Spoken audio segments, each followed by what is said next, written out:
When I first came to MIT, I had no clue that I would be doing anything as cool as this. Never would have thought that I would be doing this, ever. It's been definitely the culminating experience of MIT for me. This opportunity came up and it was just like, wow, I want to do this. This is what I want to do. It's a completely different real attitude to learning about aerospace engineering. It's giving you a taste of the real world, I guess, before you get a chance to get out there. The Spheres project is really sort of two things rolled into one. One, it's part of a research program that the Space Systems Lab is running. Second, it's also an academic experiment in how to teach undergrads systems engineering. We're good. We've been teaching them the design process, and it manifests itself into an actual flight hardware, and the specific hardware for Spheres is actually formation flying satellites. We basically interviewed industry and we said, what is it you want to see in your new hirees? And they said, we would like to see hirees that have the full life cycle experience in developing an aerospace product. We're trying to make our conceive, design, implement, and operate the context of an engineering education. So we came up with this course, which is really a 3-semester course, and started basically with a clean sheet of paper, where we gave them a problem, something to build, gave them some requirements, and they took it from there, built the thing, and are now operating that facility in NASA's zero-G aircraft.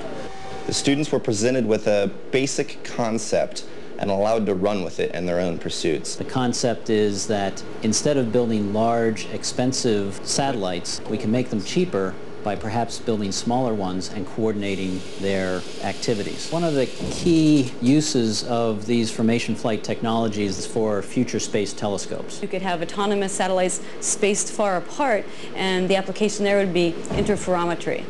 Interferometry, basically, instead of having a large mirror, takes 2 smaller mirrors and moves them further apart.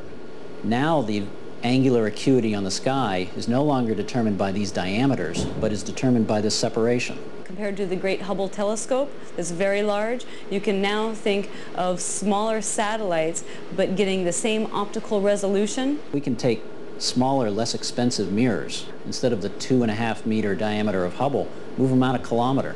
You can imagine the kind of fine detail in the sky we could start to see. On the KC-135, the real goal is to see if we can predict how our algorithms will work in an environment other than that in which we designed them.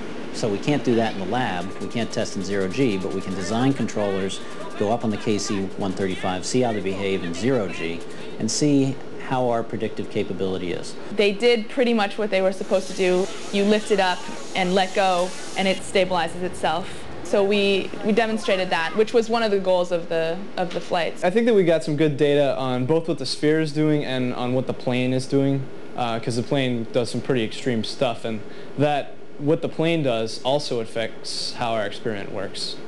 I was telling somebody the other day that if we're in a group walking somewhere where I have images of the right stuff floating in the back of my mind, and everybody I tell about the project, their jaws just drop and they say, wow, only at MIT, and that's the way I feel.